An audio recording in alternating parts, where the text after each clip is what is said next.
हाथी को इस तरह घंटी बजाता देखकर और लाज शर्म को छोड़कर लोगों को जमीन पर लोट लगाते देखकर आपके मन में हजारों प्रश्न उठ रहे होंगे कि आखिर ये ऐसा क्यों कर रहे हैं, जमीन पर ये आकृति क्यों बना रहे हैं।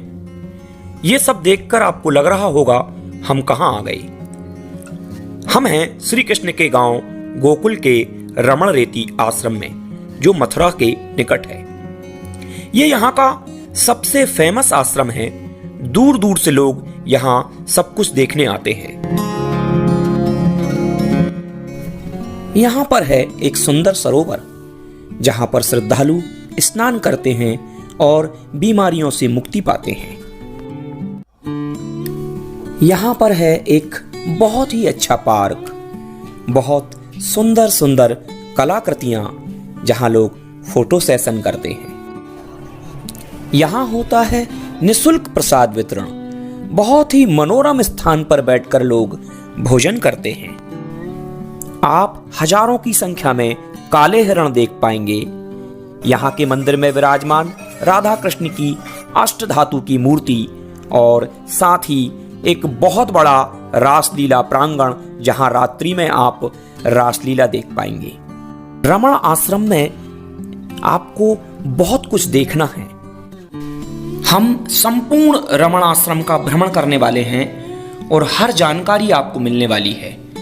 इसलिए आप इस वीडियो को पूरा देखें, जिससे आप किसी जानकारी को जानने से वंचित न रह जाएं।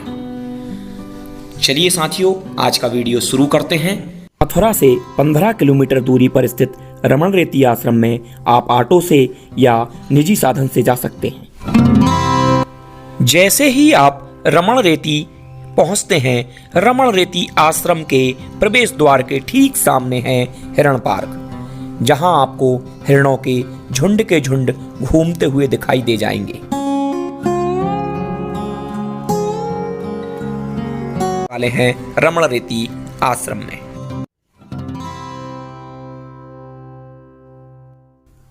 रमण रेती आश्रम में प्रवेश द्वार पर ही आपको निःशुल्क जूता घर में आपके जूता चप्पल छोड़ने हैं। दोपहर 12 बजे से लेकर शाम 4 बजे तक आश्रम बंद रहता है, अतः आप समय का विशेष ध्यान रखें। आश्रम परिसर के भीतर ही श्रद्धालुओं के लिए उचित रेट पर ठहरने की व्यवस्था है। सामने आप बाई जी की धर्मशाला देख रहे हैं। यह एक चैरिटेबल ट्रस्ट द्वारा चलाई जाती है, जिसमें एसी और नॉन एसी रूम उपलब्ध हैं।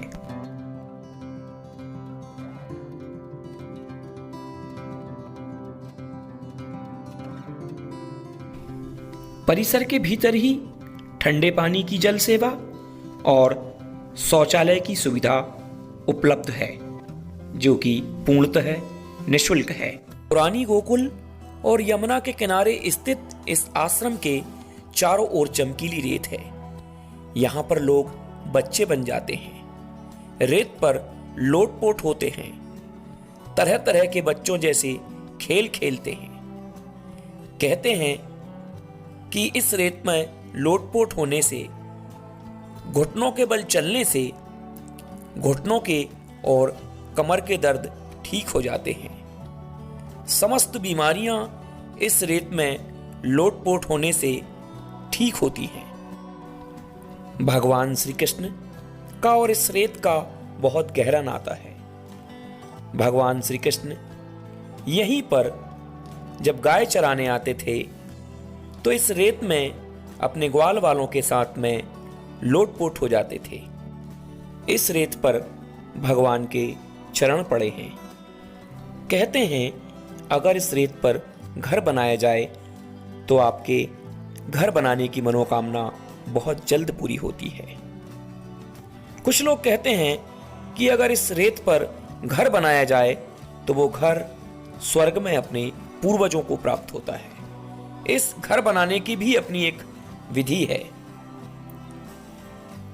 एक चौखट बनाने के बाद इसमें एक दरवाजा बनाया जाता है, ऊपर एक झंडा लगाया जाता है और बीच में भगवान के चरण चिन्ह बनाए जाते हैं। इसमें जो बड़ा वाला चरण बनता है वो राधा जी का है, छोटा वाला चरण भगवान श्री कृष्ण का होता है।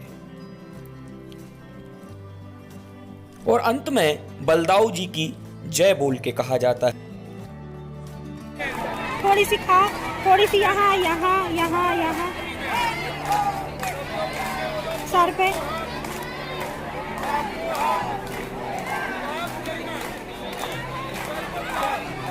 और पीछे पीछे छोड़ दो। इस रेत में भगवान श्री कृष्ण के चरण पड़े हैं। इस भूमि पर भगवान श्री कृष्ण 11 वर्ष रहे हैं। 11 वर्ष बचपन उनका यहीं पर बीता है। जैसे ही हम रमण रेती परिसर के अंदर प्रवेश किए, हमें एक हथनी घंटी बजाते हुए और नाचते हुए दिखाई दी। हमारे आश्चर्य का ठिकाना ना रहा। हम यही दृश्य तो देखना चाहते थे। ये आरती 8:30 बजे होती है, लेकिन इस दिन गोवर्धन पूजा की विशेष आरती होना थी, जो कि 10:30 और 11 बजे हो रही थी। हमारे भाग्य भगवान श्री कृष्ण ने हमें ये आरती मिला दी। लोग इस हथनी को स्पर्श करके अपने आप को धन्य मानते हैं। यह हथनी जैसे ही आरती का समय होता है, आरती स्थल पर चली आती है। अपने आराध्य भगवान श्री कृष्ण के प्रेम में घंटी बजाती है, नाचती है। अद्भुत दृश्य होता है इस आरती का।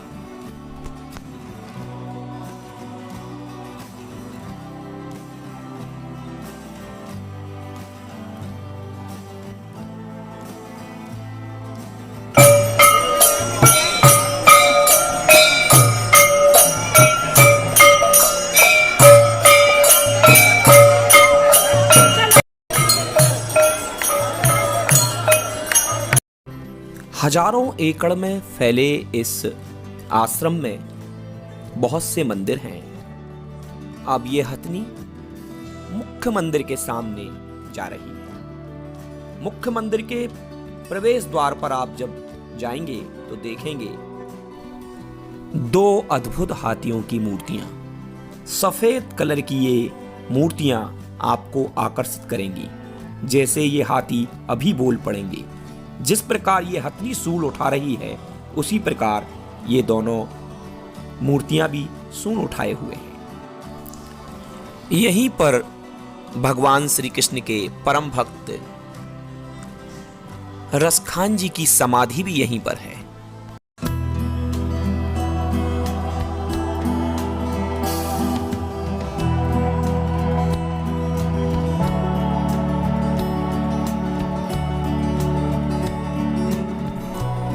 मंदिर में राधा रमण बिहारी की अष्ट धातु की मूर्ति है, जो कि अद्भुत है।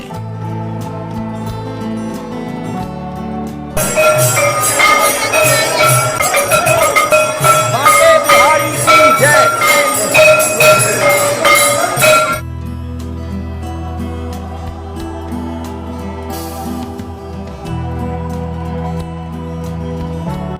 मंदिर से बाहर निकलने पर हमको अन्नपूर्णा भंडार दिखाई दिया। अब हम मंदिर में आगे की ओर निकल पड़े।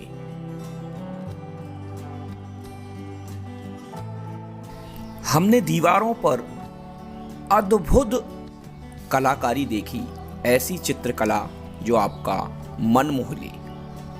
पहले सीमेंट से इन मूर्तियों को बनाया गया था दीवार पर, फिर इसके बाद इन पर कलर किया गया है।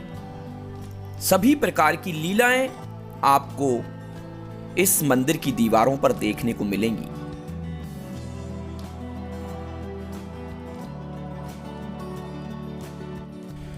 आश्रम परिसर में एक बहुत बड़ा रास लीला प्रांगण है, जहां बैठकर आप रात्रि में रास लीला देख सकते हैं। चूंकि महाराज जी की कथा की तैयारी चल रही थी, इसलिए इसको अद्भुत सजाया गया था। अब आप सामने कुटियाएं देख पा रहे होंगे। जिन कुटियाओं पर ऋषि पाराशर, ऋषि धन्वंतरी, पुराने ऋषियों के नाम लिखे हैं। इन कुटियों में अतिथि के रूप में ऋषि वगैरह रहते हैं।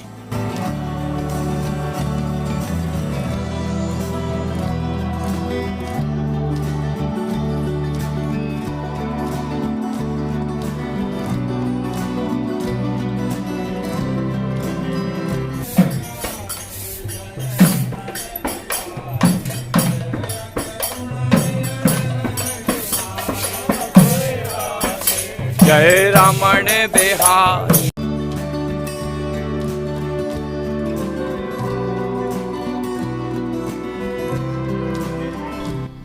आश्रम के परिक्रमा पथ से आगे बढ़ते हुए हम आश्रम के निःशुल्क प्रसाद वितरण क्षेत्र में पहुंचे।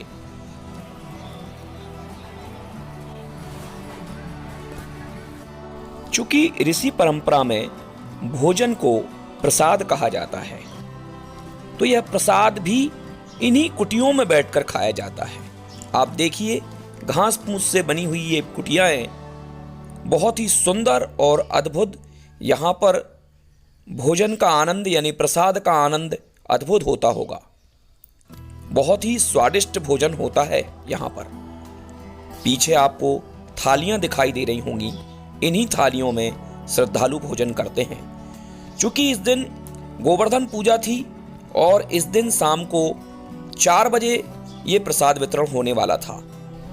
वैसे ही ये प्रसाद वितरण प्रतिदिन 12 बजे होता है।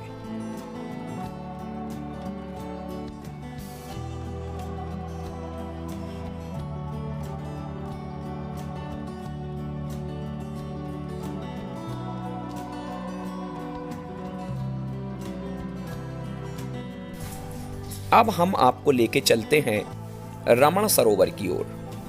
रमण सरोवर बहुत ही सुंदर सरोवर है। रमण सरोवर से पहले ही आपको रमण पार्क पड़ता है, जिसमें तरह तरह के झूले, फिसल पट्टियां, बहुत ही सुंदर है ये पार्क। इस पार्क से ही लगाया है रमण सरोवर। सरोवर में बहुत गहरा पानी है ऐसी सूचना लिखी है, इसलिए आप यहाँ पर स्नान करने में थोड़ी सावधानी बरतें। सरोवर बहुत लंबे एरिया में फैला हुआ है। कहते हैं यहाँ स्नान करने से समस्त बीमारियां ठीक हो जाती हैं। बहुत साफ और स्वच्छ पानी है इस सरोवर का। हजारों एकड़ में फैले इस रमण आश्रम में वैसे तो बहुत कुछ देखने को है। भगवान श्री कृष्ण की लीला यहाँ के कण कण में है। आप भगवान श्री कृष्ण को यहाँ पर अनुभव करेंगे। ये उनकी बाल क्रीड़ा की स्थली है।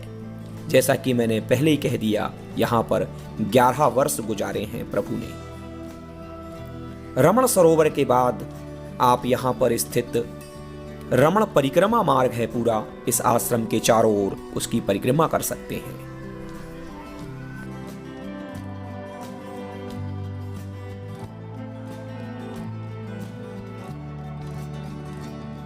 साथियों, मेरे द्वारा दी गई जानकारी अगर आपको अच्छी लगी हो और आपके मन में रमण सरोवर से संबंधित कोई प्रश्न हो तो आप कमेंट बॉक्स में मुझसे पूछ सकते हैं। एक लाइक जरूर करें और हो सके तो हमारी संस्कृति के प्रचार प्रसार के लिए इस वीडियो को शेयर करें।